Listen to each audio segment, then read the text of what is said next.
Hello दोस्तों, स्वागत है आपका 18th part of MongoDB series में। आज इस वीडियो में मैं आपको बताऊंगा इंडेक्सिंग के बारे में। तो सबसे पहले हम समझते हैं इंडेक्सिंग की ज़रूरत क्यों है हमको। जैसे हम लोग अभी तक नॉर्मल फाइंड फंक्शन का यूज़ करके अपने डेटा को शो करते थे, तो और उसके अलावा हम लोगों ने ये भी देखा कि प्रोजेक्शन को अप्लाई करके हम लोग अपने पर्टिकुलर कॉलम को शो करते थे। फिर हम लोगों ने देखा कि कंडीशन अप्लाई करके हम लोग कैसे अपने डेटा को शो करते थे। तो ये सब तरीके हम लोगों ने देखे और अप्लाई भी किए और हमको रिज़ल्ट भी मिला। पर होता क्या है, अभी हमारे पास रिकॉर्ड कम है, तो इसलिए हमको रिज़ल्ट जल्दी मिल रहा था। जो आने वाले समय में हमारे पास रिकॉर्ड ज़्यादा सेव हो जाएंगे, डॉक्यूमेंट्स ज़्यादा बढ़े जाएंगे, लाखों में करोड़ों में जहाँ पर रिकॉर्ड सेव होंगे हमारे कलेक्शन के अंदर। तो ऐसी कंडीशन में किसी डॉक्यूमेंट को सर्च करना बहुत थोड़ा सा टाइम टेकन वाला प्रोसेस हो जाएगा। तो उस टाइम को कम करने के लिए, अपने डेटा को जल्दी, रिकॉर्ड को जल्दी शो करने के लिए हम लोग को फिर इंडेक्सिंग की ज़रूरत पड़ती है। तो आज हम लोग वही समझेंगे कि इंडेक्सिंग कैसे अप्लाई करते हैं, कहाँ अप्लाई करते हैं, और फिर उसके बाद ये भी देखेंगे कि इंडेक्सिंग अगर रिमूव करनी हो तो कैसे करेंगे। तो चलिए, सबसे पहले हम लोग क्या करेंगे कि अपना डेटाबेस एक्सेस कर लेते हैं। तो लिखेंगे यूज़ माई मोंगो और इस कमांड को एग्जीक्यूट कर लेते हैं। अब हम सबसे पहले चेक कर लेते हैं हमारे पास रिकॉर्ड क्या क्या सेव है कलेक्शन के अंदर। तो उसके लिए हम लोग लिखेंगे db डॉट अपने कलेक्शन का नाम डॉट फाइंड।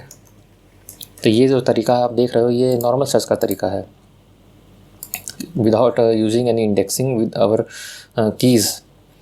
तो अब हम देखेंगे कि अपनी की पे इंडेक्स कैसे लगाएं। मतलब जब भी आप इंडेक्स लगाना होगा आपको, तो पर्टिकुलर किसी की पे लगाना होगा। और हमेशा कोशिश करिए जब भी आप इंडेक्स लगाएं तो ऐसे की पे लगाएं या ऐसे कॉलम पे लगाएं जिसमें आपने यूनिक वैल्यू स्टोर करके रखी हो।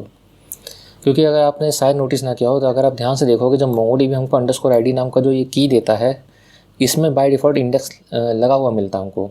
आप देखेंगे यहाँ अगर अपने कलेक्शन को एक्सपेंड करके, तो देखिए यहाँ पे अंडरस्कोर ID वाला आपको इंडेक्स मिल रहा है, पहले से लगा हुआ है।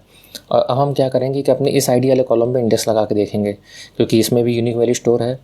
तो लगाने का तरीका देखते हैं, db डॉट कलेक्शन का नाम डॉट इंश्योर इंडेक्स, और जिस की पे इंडेक्स लगाना है आपको उस की का नाम ID।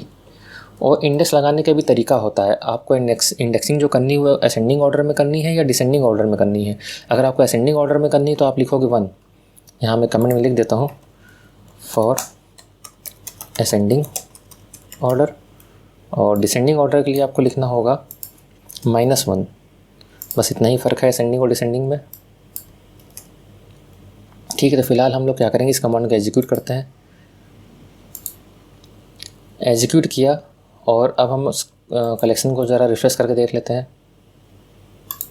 तब अब देखिए आपका अंडर ये ID वाला कॉलम भी इंडेक्स के रूप में आपको दिख रहा है यहाँ पे।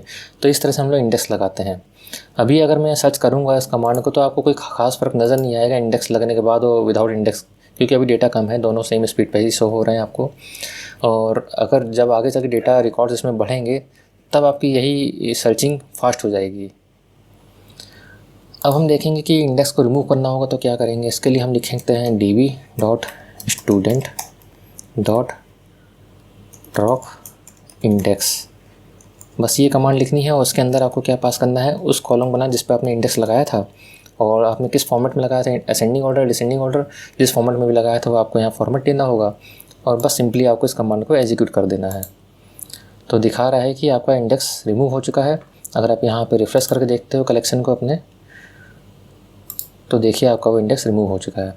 तो इस तरह से आपने सीखा आज कि किस तरह से हम लोग इंडेक्स लगाते हैं और किस तरह से इंडेक्स को हम लोग रिमूव करते हैं, और इंडेक्स को हम लोग डॉक्यूमेंट्स की पे लगाते हैं। ये भी आपको आप समझ में आ गया हो कि इंडेक्सिंग हम लोग कहाँ करते हैं, और प्लस इंडेक्सिंग का यूज़ क्या है ये भी मैंने आपको बताया कि अगर आपको डेटा फास्ट सर्च करना हो, लाखों करोड़ों की तादाद में अगर आपके पास डेटा रिकॉर्ड सेव हैं आपके कलेक्शन के अंदर, तो उस केस में इंडेक्सिंग लगाना सबसे बेहतर तरीका है।